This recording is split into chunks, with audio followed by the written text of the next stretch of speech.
This video provides guidelines for the safe handling and use of chlorine at water and wastewater treatment facilities.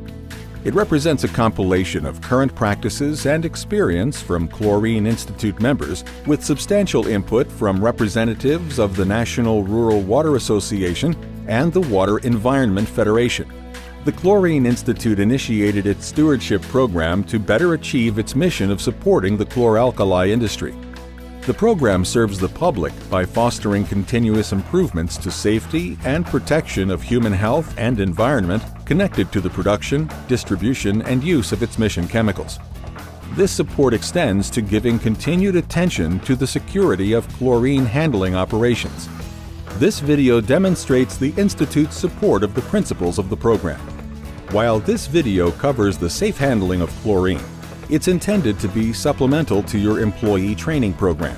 Our safety culture is definitely based on being proactive, getting the training, having knowledge, knowing what to do, as opposed to having an accident and then wondering, what do I do now?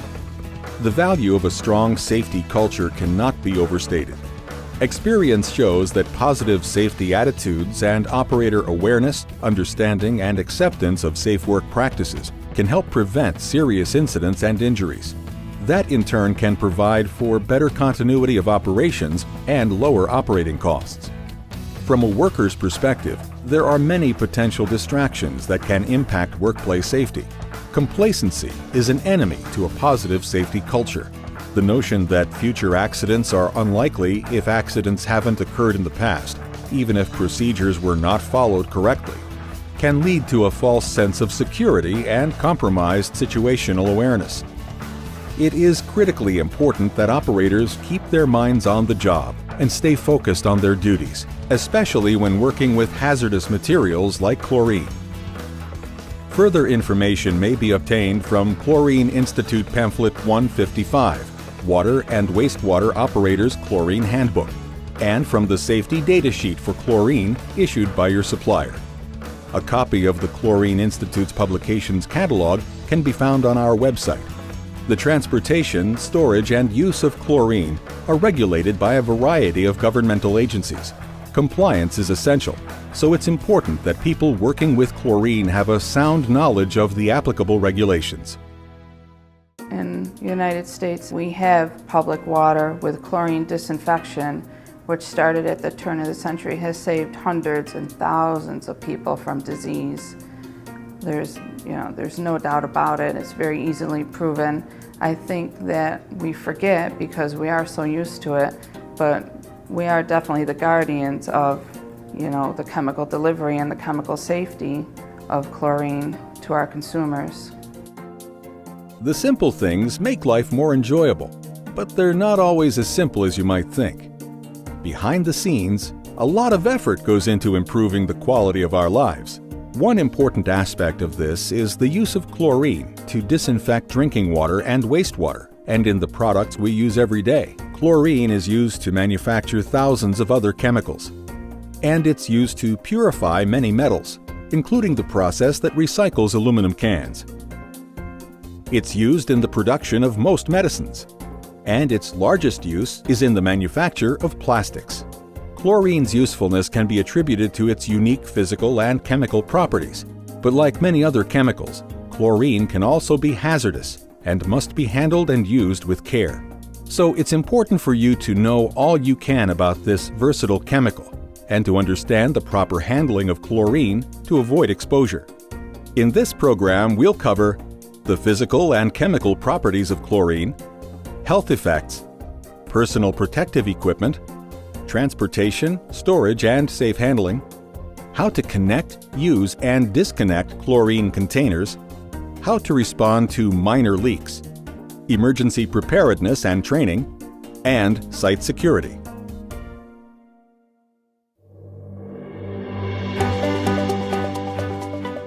Chlorine is identified by the chemical symbol Cl. While it is not explosive or flammable, as a liquid or gas, it can react violently with many substances. As a gas, chlorine has a pale yellow to greenish yellow color, depending on concentration. It is visible at concentrations above 25 to 60 parts per million, depending on humidity. It has an extremely disagreeable and pungent odor, similar to chlorine-based laundry bleach, and it's detectable by smell at concentrations as low as 0.2 to 0.4 parts per million.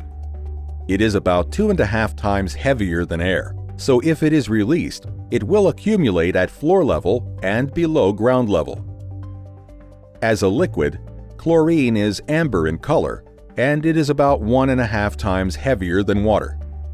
Chlorine is seldom seen in a liquid state because it converts to gas at -29 degrees Fahrenheit at normal atmospheric pressure. When chlorine is shipped, it has very low moisture content and is referred to as dry chlorine. Dry chlorine has all of its water content dissolved in solution. If the water content exceeds its solubility, the chlorine would be defined as wet chlorine. The point where this occurs is temperature dependent. For example, at 50 degrees Fahrenheit, chlorine with 30 parts per million moisture content would be dry chlorine, while at -4 degrees Fahrenheit, it would be wet chlorine. In the dry state, chlorine is not corrosive to copper or carbon steel. In its wet state, chlorine is highly corrosive to many metals. Wet chlorine can exist at your plant near the injector or in improperly dried sections of piping. When chlorine gas is added to water, it will react to form both hypochlorous and hydrochloric acids. When released from its container, 1 volume of liquid chlorine yields about 460 volumes of chlorine gas at room temperature and ambient pressure. This means that one 150-pound cylinder of chlorine could completely fill a 10 by 10 by 8-foot room with 100% chlorine gas, displacing all the air in the room. That same cylinder could fill a space the size of an enclosed football stadium with enough chlorine gas to exceed the OSHA ceiling limit of 1 part per million. Chlorine vapor pressure is the pressure exerted by the gas in its container. The vapor pressure increases dramatically as the temperature of the chlorine increases. The rapid vaporization of liquid chlorine causes the reduction in ambient room temperature. This can produce enough moisture condensation to fog protective face masks, freeze footgear to the ground, or cause frostbite.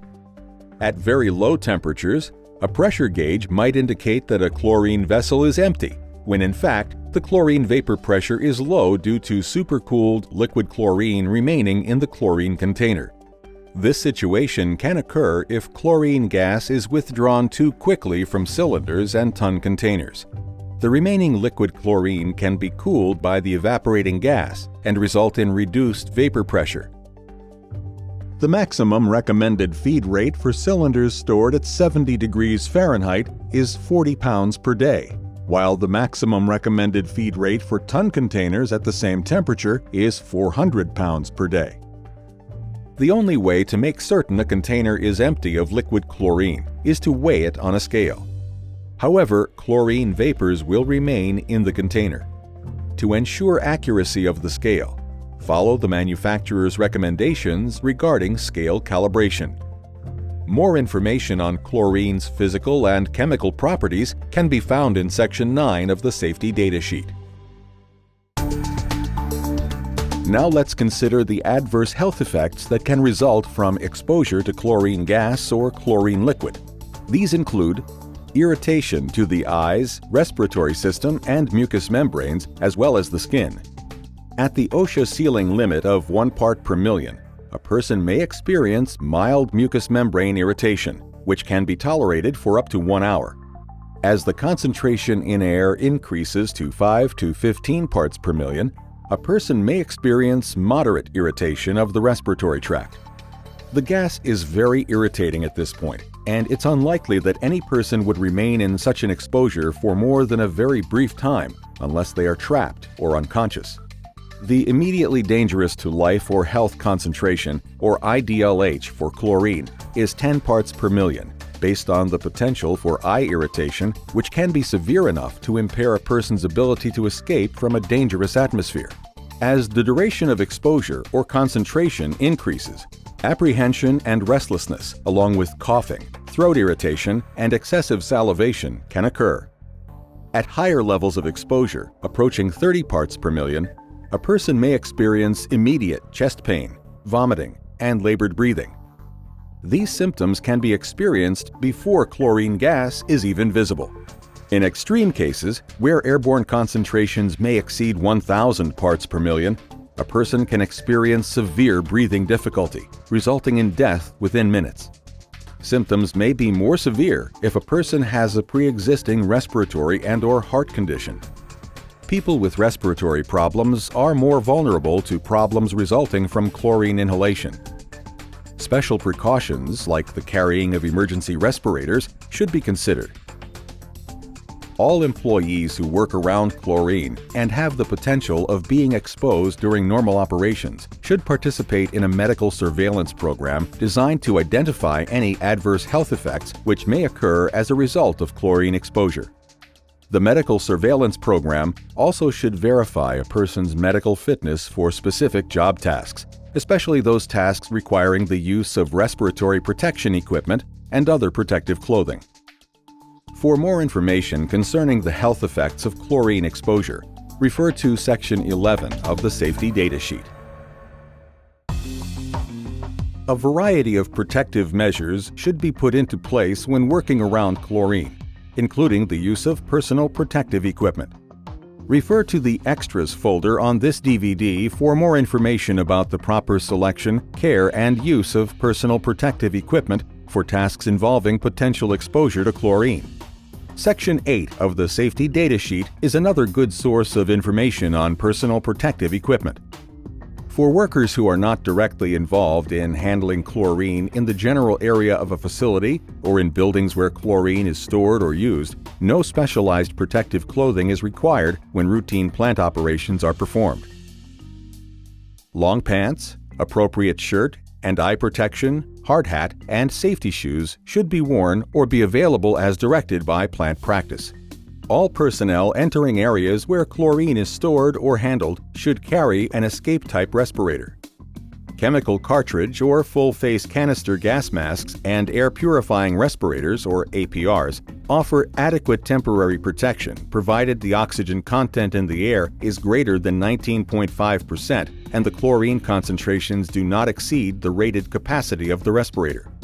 Also, verify that the cartridges or canister being used have not exceeded their recommended shelf life. Additionally, be aware that purifying respirators are not acceptable for use in emergency response situations. The level of respiratory protection required will vary depending on the task and the related hazard. Be sure to follow respiratory protection requirements that have been developed for the job you are performing. Fit testing and regular maintenance programs for all respirator equipment are necessary. Review OSHA's Standard 29 CFR 1910.134 regarding the strict requirements for respirator use. A person should not attempt to perform a task requiring respirator use if they have not been fit tested or if they cannot get the facepiece to seal properly. Specific personal protective equipment is required for certain activities, such as opening a line or other equipment that contains or previously contained chlorine. Pamphlets 155 and 65 contain the Institute's recommendations. Compatible gloves should always be worn as thermal protection from liquid chlorine. An emergency eye wash station and deluge shower should be provided near any potential exposure site. Eye wash stations and showers should be well marked and readily accessible. Should have a water supply that is tepid to promote a minimum of 15 minutes of flushing. Should be inspected periodically for proper operation, and should include a mechanism to alert others when it is in use. Because chlorine is very reactive, transportation, storage, and handling must be conducted in a way which minimizes the risk of hazardous exposure. Refer to Sections 7 and 14 of your supplier's safety data sheet for more information on chlorine transportation, storage, and safe handling. During transport, all chlorine is shipped as a liquefied gas under pressure. chlorine may be shipped in cylinders, ton containers, cargo tanks, and tank cars. This program focuses on cylinders and ton containers. Additional training must be provided if your work involves cargo tanks, tank cars, or ISO tank containers. Cylinders with only one opening are used to transport chlorine. Most common sizes are 100-pound or 150-pound capacity. Cylinders are stamped near the neck ring area with the tare weight and the date of the last hydrostatic test. Cylinder valves are equipped with a pressure relief device consisting of a fusible metal plug in the valve body, located below the valve seat. The fusible metal plug is designed to melt between 158 and 165 degrees Fahrenheit to relieve pressure in case of exposure to high temperatures. The valve is protected by a steel valve hood when not in use, and the cylinder should always be stored upright. Ton containers are welded steel tanks with a chlorine capacity of 2,000 pounds and a loaded weight of as much as 3,650 pounds. The heads are either concave or convex. Ton containers are stamped with a serial number, the tare weight, and the date of the most recent hydrostatic test. The chimes provide a substantial grip for lifting beams. Fusible plugs in each head are also designed to melt at 158 to 165 degrees Fahrenheit. A removable protective housing protects the container valves. Since the transportation of chlorine requires special considerations, in most circumstances it is preferable to let your chlorine supplier transport the chlorine to each use site. Chlorine Institute pamphlet 76 should be reviewed. When unloading a chlorine shipment, you will need to follow special precautions. When transporting cylinders, the cylinders should be chained or clamped to a hand truck or other approved moving device.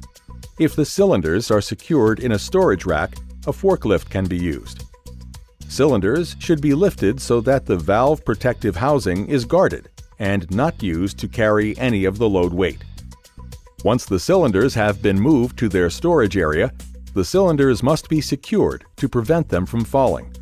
Ton containers may be lifted using a hoist or forklift of sufficient capacity for the load.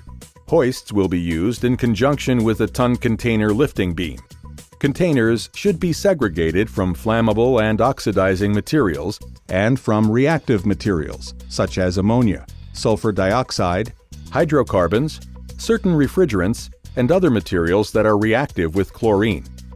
Chlorine should also be segregated from other compressed or liquefied gases. However, if flammable materials are stored or processed in the same building, a firewall that meets the applicable fire and building code standards should be in place. Chlorine may be stored indoors or outdoors, as long as certain precautions are followed.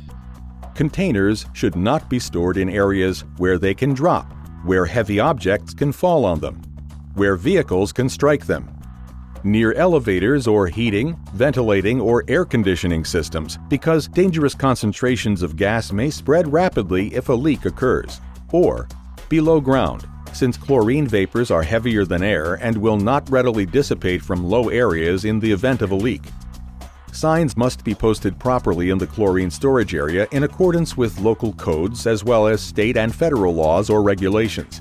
Unauthorized personnel should not be allowed into the area. Local codes must be followed when storing chlorine indoors. Fire and building codes may dictate the legal requirements that apply, so review the codes in the community where your facility is located. Any buildings that will house chlorine containers or equipment should be designed and constructed to protect all elements of the chlorine system from fire hazards. Non-combustible construction is recommended. Gas detection equipment is recommended at all facilities to monitor for chlorine releases.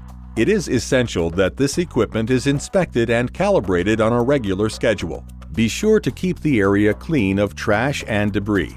Overhead shading should be provided in areas where direct sunlight may heat the container. Containers should be stored away from standing water.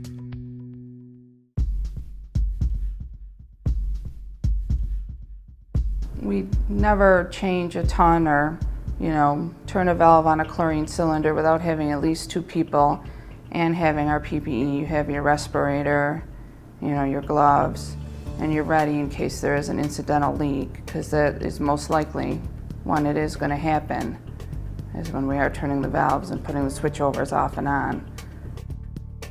When unloading or monitoring the unloading of rail tank cars and cargo tanks, U.S. Department of Transportation requirements must be followed. It's beyond the scope of this program to provide instruction on the unloading sequence for cargo tanks and rail cars. Your supplier and your company should provide that type of training. Chlorine Institute pamphlets number 49 and number 66 should also be reviewed. For cylinder or ton container mounted vacuum regulators and valve actuators, follow the manufacturer's procedures for connecting and disconnecting their equipment. Ton containers have 2 valves and can supply either gas or liquid. Ton containers should be set up so that the valves are aligned vertically. With the valves aligned vertically, the upper valve dispenses gas and the lower valve dispenses liquid. This ton container connection and disconnection sequence will utilize the upper or gas valve. The same procedure is used to connect and disconnect the lower or liquid valve. Feeding liquid chlorine requires different piping and fittings than shown in this video for chlorine gas. Refer to pamphlet 6, Piping Systems for Dry Chlorine, for more information. Note that the liquid valve faces the opposite direction from the gas valve. When connecting to the ton container valve, begin by donning the appropriate personal protective equipment as dictated by your facility. Remove the valve bonnet.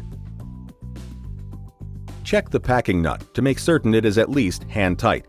If it's not hand-tight, contact your chlorine supplier for advice. Make certain the valve is closed before removing the outlet cap. Use an 8-inch wrench or a torque wrench set to 25 to 30 foot-pounds to avoid over-tightening. Remove the valve outlet cap. Make certain that the valve face is clean and smooth. Using an appropriate new gasket, connect the yoke and yoke adapter to the valve.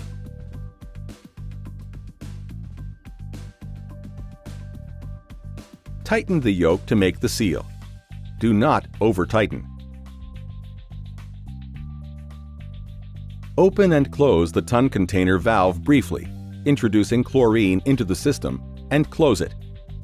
Vapor from aqua ammonia solution should be used to test the yoke adapter interface and the packing gland area for leaks. If using a squeeze bottle, cut the dispensing tube so that it does not extend into the liquid solution.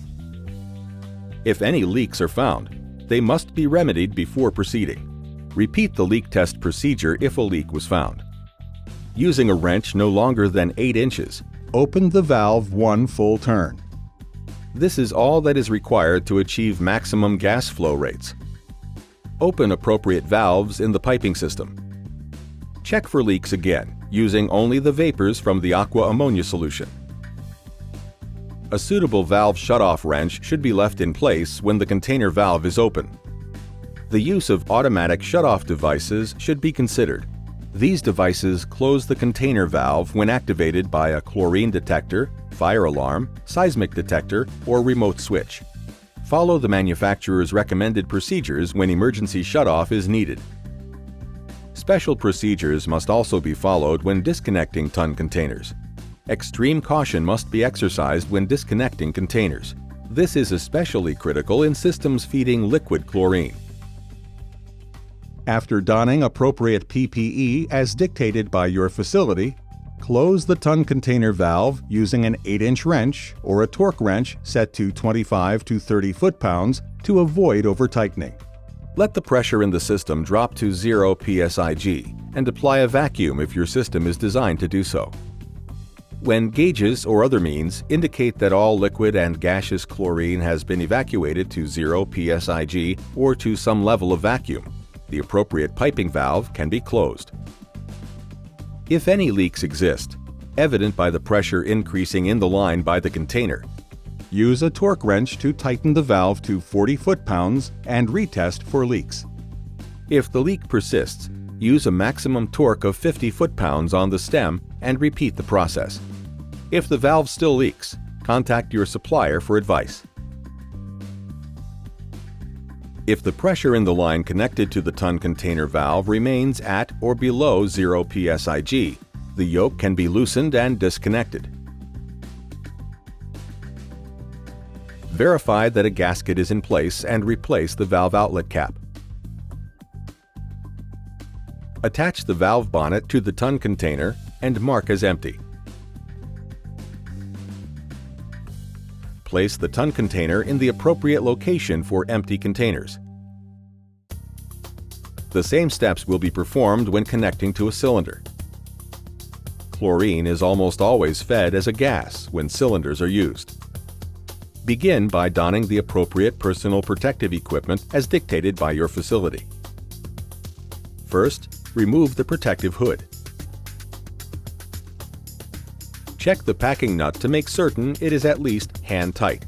If it's not hand-tight, contact your chlorine supplier for advice. Make certain the valve is closed before removing the outlet cap. Use an 8-inch wrench or a torque wrench set to 25 to 30 foot-pounds to avoid over-tightening. Remove the valve outlet cap. Make certain that the valve face is clean and smooth. Using an appropriate new gasket, connect the yoke and yoke adapter to the valve. Tighten the yoke to make the seal. Do not over-tighten. Open the container valve briefly, then close it. This introduces a small amount of chlorine into the system. Check for leaks around the yoke adapter interface and the packing gland using only the vapors from an aqua ammonia solution. If any leaks are found, they must be remedied before proceeding. Repeat this testing procedure if a leak is found. Using a wrench no longer than 8 inches, open the valve one complete turn. This is all that's required to achieve maximum flow rates. Check for leaks again. Open the appropriate valves in the piping system. Check for leaks again, using only the vapors from the aqua ammonia solution. A suitable valve shutoff wrench should be left in place when the container valve is open. As with ton containers, special procedures must also be followed when disconnecting chlorine cylinders. Extreme caution must be exercised when disconnecting cylinders. After donning the appropriate PPE as dictated by your facility, close the cylinder valve using an 8-inch wrench or a torque wrench set to 25 to 30 foot-pounds to avoid over-tightening. Let the pressure in the system drop to 0 psig and apply a vacuum as appropriate for your system's design. When gauges or other means indicate that all liquid and gaseous chlorine has been evacuated to 0 psig or to some level of vacuum, the appropriate piping valve can be closed. Test for leaks using aqua ammonia vapor. If any leaks exist, evident by the pressure increasing in the line by the cylinder, use a torque wrench to tighten the valve to 40 foot-pounds and retest for leaks. If the leak persists, use a maximum torque of 50 foot-pounds on the stem and repeat the process. If the valve still leaks, contact your supplier for advice. If the pressure in the line connected to the cylinder valve remains at or below 0 psig, the yoke can be loosened and disconnected. Verify that a gasket is in place and replace the valve outlet cap. Attach the protective valve hood on the cylinder as appropriate and mark as empty. Place the cylinder in the appropriate location for empty containers and make sure they are properly secured.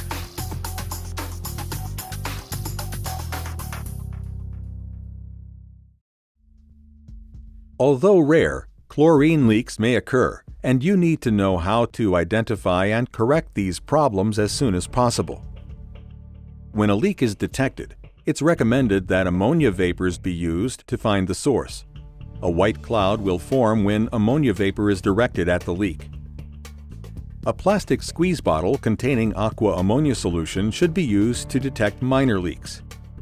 If a wash bottle is used, be sure the dip tube is short enough so that only the vapor and not the liquid is directed toward the leak. If a cylinder or ton container is leaking liquid chlorine, Whenever possible, you should position the container so the leak is above the liquid level. Be sure to wear the appropriate personal protection equipment as required by your facility before attempting any remedial action.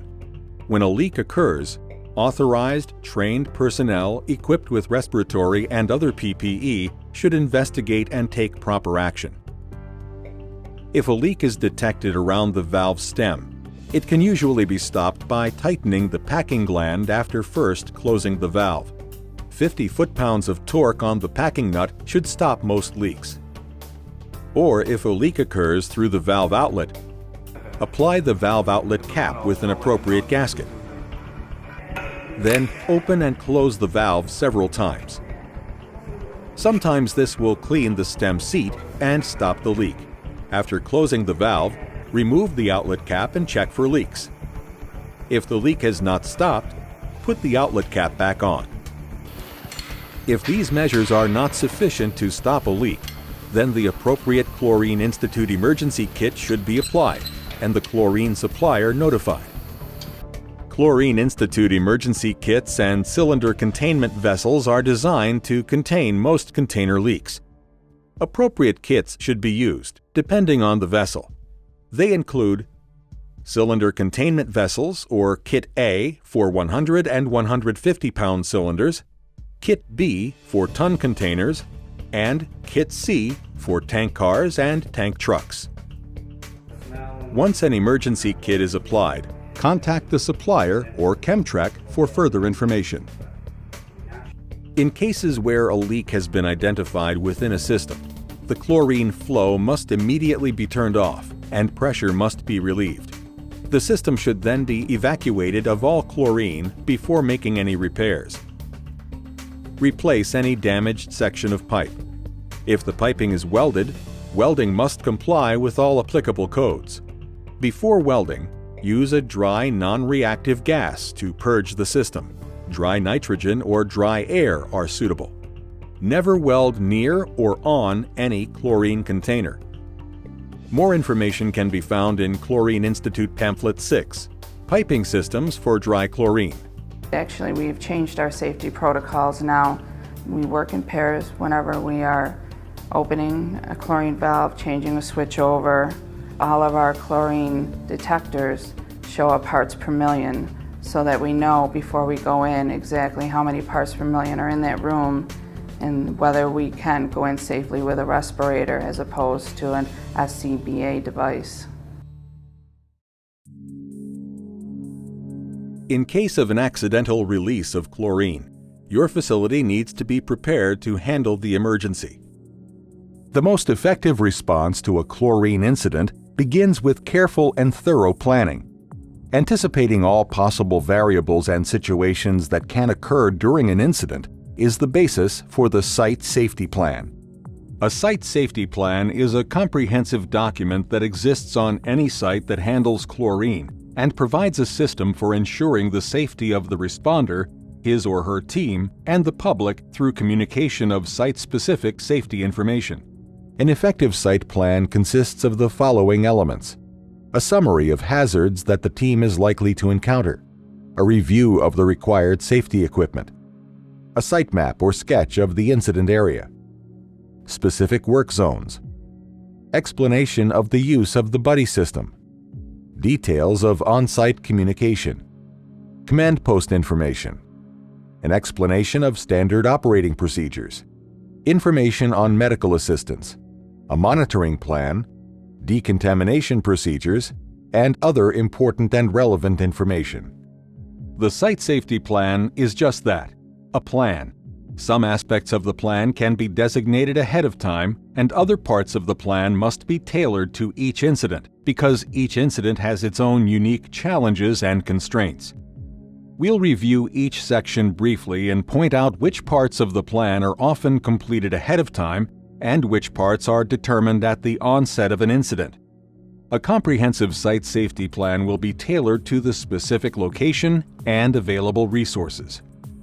The Summary of Hazards section will contain information on the likely chemical hazards that are present that a team will encounter during the course of the response. It will also identify compliance requirements with the applicable safety and health regulations. An overview of hazards other than chemical, such as confined space hazards, mechanical, electrical, biological, and physical hazards, should be identified. At facilities that produce or use chlorine, this can be done in advance. On-site personnel control what enters the facility and should be well aware of the hazards within their facility. The plan will identify and explain the required safety equipment necessary and available for the response. This includes personal protective equipment, or PPE. The plan illustrates the different levels of protection and how the appropriate level is determined by the nature of the incident and the task performed. This is another aspect of the site safety plan where pre-planning can save valuable time.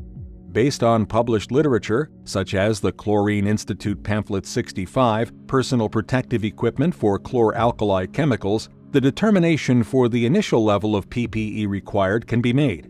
Changing conditions may warrant a change in the PPE needed, but having an established PPE matrix can expedite the PPE selection process during an incident. The plan should include a site map or sketch of the incident area. It should be large enough to clearly show pertinent details and be posted in a conspicuous place. The components of the map should include details of the hazardous areas, site terrain, topography, buildings and barriers, land, water, and air access points, work crew locations, and off-site populations or environments at risk. As a whole, the site map is used for planning, training, and developing emergency response strategies. The exact location of an incident cannot be known prior to the start of an incident, so this part of the site safety plan cannot be prepared ahead of time. The site map should either be outlined on a pre-printed map or sketched by hand. Work zones are identified, specifying hot, warm, and cold areas, which are determined by the nature of the incident and environmental conditions. The plan should address the concept of the buddy system, that a minimum of 2 persons are required for each entry team, that a minimum of 2 persons are required for a backup rescue team, and all persons on all teams need to be equipped at the same level of protection. Details of on-site communication will be included in the plan. Emergency alerting processes, use and description of radio communication, phone, sirens, etc. Instructions on the use and meaning of hand signals, and a telephone list of the nearby community. The emergency alerting process should be in place long before an incident occurs and updated frequently. Command post information, such as the location and staffing requirements, will be identified in the plan. Standard operating procedures, as they pertain to the emergency response, will detail safe work practices and on-site response procedures, all designed for the safety of the team and the public. Medical assistance information will define a triage area and identify trauma center locations, distances, and availability. The site safety plan can include, ahead of time, where to find medical treatment techniques for the known hazards at that location, such as how to treat for chlorine inhalations. This can include reference to or access to Pamphlet 63, First Aid, Medical Management and Surveillance, and Occupational Hygiene Monitoring for Chlorine. The site safety plan must be updated during an incident to note the location of a medical monitoring and treatment area. This location must be situated away from any hazards as a result of the incident. The monitoring plan will identify how the area will be monitored for air quality safety and measurement, the monitoring equipment necessary, and what is available, and is used in establishing work zones or action levels. A decontamination area should be identified and positioned upwind from the release. Procedures for handling the public and responders should be in place, as well as disposal of contaminated articles. Other important information that will be included in the site safety plan includes anything that is deemed necessary by the employer, staff meeting times, and a listing of equipment failures and any out-of-service equipment. Regular safety meetings should be conducted for each work shift, and personnel should sign off on the site safety plan after each meeting. The Site Safety Plan is a critically important document, especially during the course of an emergency response. The responder must know how to access the plan and how to implement it. In addition, the responder must know the layout of the work zones, including hot, warm, and cold areas, entry and exit points, decontamination corridors, and areas reserved for medical treatments. Location of the command post, or where to report. The chain of command. Individual responsibilities of the responder. Training and knowledge requirements for his individual position and assigned tasks. And any other information that is deemed important by the employer or consumer. Finally, the responder should be in the mindset that the causes of the incident may not be accidental, but rather the result of a deliberate act. First responders should be aware that most shippers use cable seals to secure the tank car prior to shipment. If this seal is broken, this could indicate a deliberate malicious act. Caution and attention to all aspects of the safety plan will help ensure a successful containment. Remember, in an emergency, you are not alone. ChlorRep is the Chlorine Institute's mutual aid program that provides a rapid and effective response to chlorine emergencies in the U.S. and Canada. ChlorRep assistance during a chlorine emergency is available 24/7 through the Chlorine Institute's collaboration with Chemtrek and Canutech.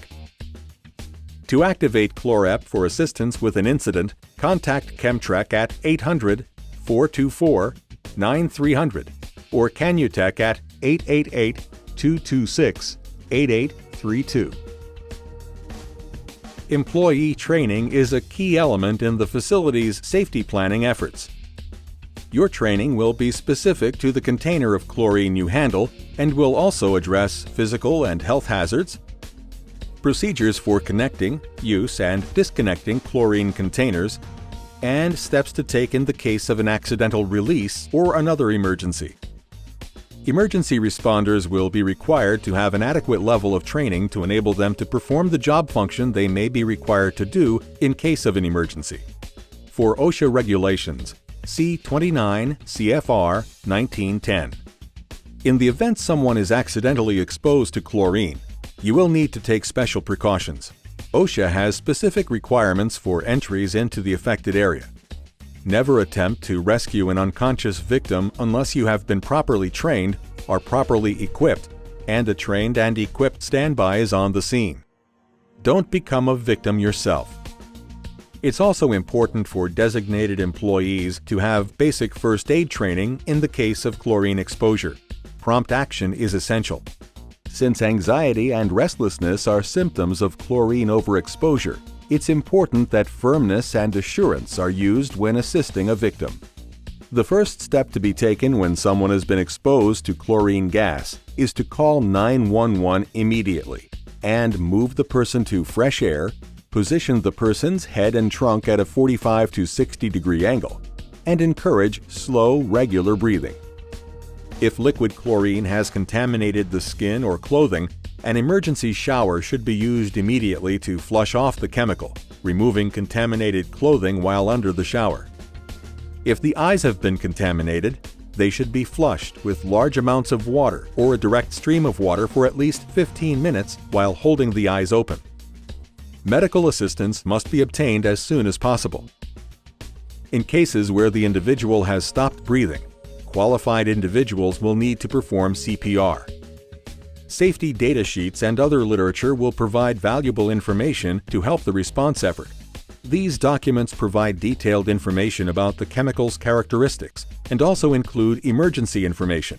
First aid information is provided in Section 4 of the safety data sheet.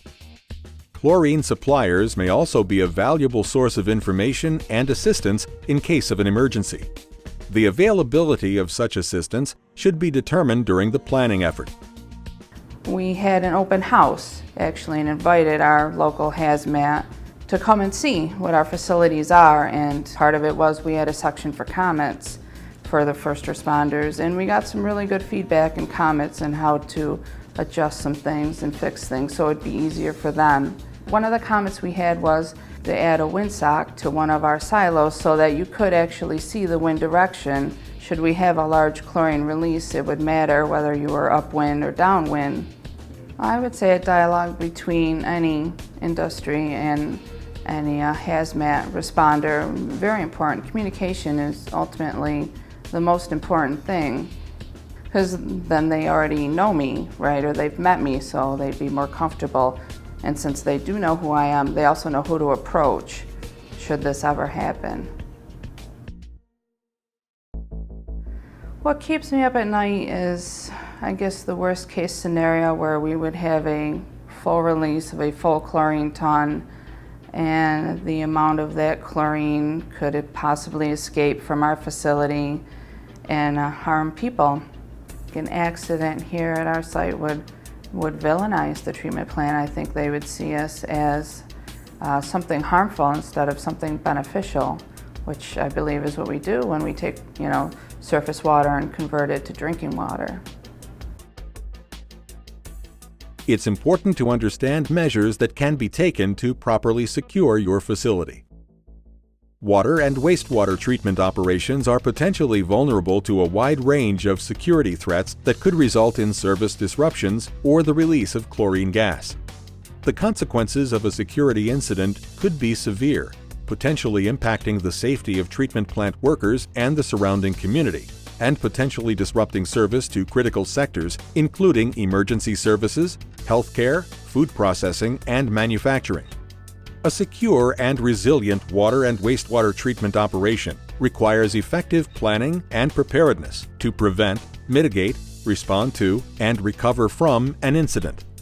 A malicious act resulting in the release of chlorine gas at a water or wastewater treatment plant can present risks to workers and the surrounding community. Consequently, it is important for those facilities to conduct security risk assessments and implement appropriate risk management measures. The overarching program for assessing risks and implementing protection strategies for drinking water and wastewater treatment operations is defined by the Water Sector Specific Plan, which was developed by the Water Sector Coordinating Council and Government Coordinating Council in close coordination with the U.S. Environmental Protection Agency, EPA. In addition, EPA has developed a variety of guidance documents and other informative resources to support water and wastewater treatment operations preparedness, response, and recovery. In order to prevent and mitigate the potential impact of malicious acts, facilities that use chlorine should consider the following types of security measures: perimeter fencing and barriers, intrusion detection systems and closed-circuit television (CCTV) cameras, security lighting, line-of-sight barriers, security guards, personnel screening and background checks, limiting access to chlorine handling areas to authorized personnel only, vehicle and container inspection, process controls, automatic shutoff devices and fail-safe systems, inventory control systems and secure on-site storage, employee awareness and training, cybersecurity measures, emergency response plan exercises and drills, collaboration with local law enforcement and first responders, reporting of significant security incidents and suspicious activities. While it's crucial to have physical security measures in place to protect your facility, it's also necessary to protect information and computer networks that hold sensitive proprietary information, such as diagrams and specs, site maps, recipes and formulations, and procedures. Documents should be marked and secured properly and shredded when no longer needed. Employees should be aware of the potential risk of speaking about such content in conversation. There are also many possibilities to control and monitor computer transactions. The facility should also recognize the potential for outsiders to hack into control systems and adversely impact operations. Mitigation of this risk requires that operators understand how to isolate and disconnect control systems from networks and know how to operate the facility in manual mode. The security measures discussed in this video are only suggestions to consider, because it's nearly impossible to encompass all of the possibilities to undertake. Every facility has its own unique characteristics and should have a unique security plan to match. Work with your management team to develop the security plans that are most appropriate for your facility. The use of chlorine in drinking water and wastewater treatment is essential to providing a safe, potable water supply and protecting the environment. In this program, we've covered a variety of information designed to help you better understand the hazards of chlorine use and how to make your facility safe and secure.